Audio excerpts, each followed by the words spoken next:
नमस्कार, मैं शंभू शिखर आपका स्वागत करता हूं हंसी के नए सेगमेंट चिपक के चार मुक्तक में। जी हां, चार मुक्तक चिपक के।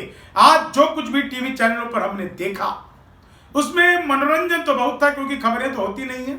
खबरें देखने के लिए तो देखिए डीडी न्यूज, लेकिन अगर आपको दिन भर मनोरंजन करना है तो देख सकते हैं कोई भी चैनल।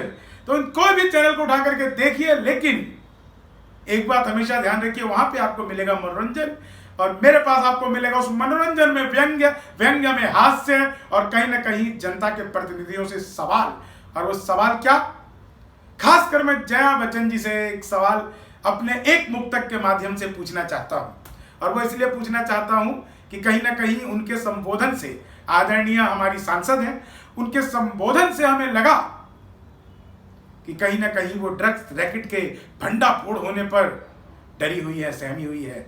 मैं चार लाइनों में एक सवाल उनसे पूछता हूं। आप व्यंग्य का भी आनंद लीजिए, हास्य का भी आनंद लीजिए और हाँ, अपनी प्रतिक्रिया से जरूर अवगत कराइएगा, क्योंकि जब जया बच्चन जी सवाल पूछती हैं ऐसे कि क्या हो गया, कहां हो गया, और अपनी बात वो किसी और पर डाल दे, तो समझ लीजिए कि दाल में कुछ शंभू शिखर है, मतलब दाल में कुछ काला है। कि छेड़ी जया जी आपने वो तान बंद थी, लगता है राजनीति की दुकान बंद थी। छेड़ी जया जी आपने वो तान बंद थी, लगता है राजनीति की दुकान बंद थी।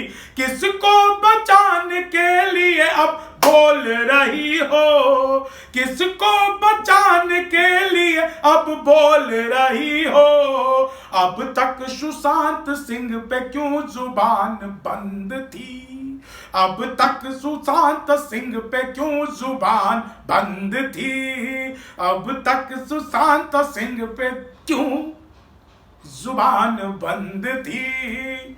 तो सच बात तो यह है दोस्तों, जब लोगों को अपनी थाली अपने पास से घिसकते हुए दिखाई देती है तो दूसरों की थाली में छेद उनको दिखाई देने लग जाती है। लेकिन आजकल जो मीडिया में चल रहा है वो एक और ही अलग केस है साहब। मैंने इसको नोट किया, आपने भी नोटिस लिया होगा। ये आग ना लगी है, ये लगाई हुई है। जो कुछ भी मीडिया में चल रहा है, ये आग ना लगी है, ये लगाई हुई है। टीआरपी से खूब अब कमाई हुई है। रिया के बाद कंगना और फिर मिली जया, ये देविया ही चैनलों पे छाई हुई है, ये देविया ही चैनलों पे छाई हुई है। और जब बात चैनलों पर छाने की बनती है तो एक बात आपको और बता दूं कि कल ही अर्णब गोस्वामी कह रहे थे कि पूछताछ होनी चाहिए रोहन से, रोहन को ढूंढ करके लाइए, और आज ही सीबीआई ने वो कारनामा कर दिखाया।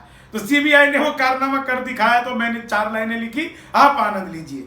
कि हर सनसनी से ऐसे ही पर्दे को हटा दो, हर सनसनी से ऐसे ही पर्दे को हटा दो। पूरी पुलिस की फोर्स इनके साथ लगा दो।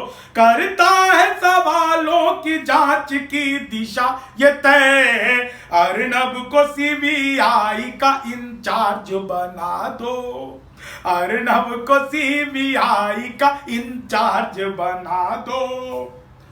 तो सीबीआई के इंचार्ज तो अर्णब बन ही जाएंगे, क्योंकि जिस तरह से पर्दाफाश करने में लगे हैं, मुझे लग रहा है अब जांच की दिशा कानून नहीं अर्णब गोस्वामी तय करेंगे। लेकिन फिर भी उनकी भूमिका सराहनीय इसलिए है क्योंकि दबे हुए मुद्दे को जिस तरह से उखाड़ कर लाए और बात यहां तक पहुंची। लेकिन बात कहां तक पहुंची साहब, कल तक जो लोग दुहाई दे रहे थे कि एम्स नेहरू जी ने बनाया, इतने सारे हॉस्पिटल नेहरू जी ने बनाए, वो खुद अपना इलाज करवाने के लिए विदेश चले गए हैं।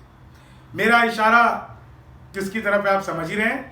लेकिन इस चिपक के चार मुक्तक का आखिरी मुक्तक आप लोगों के लिए, और आपको आनंद दोगुना आएगा, और सवाल भी है और व्यंग्य भी है कि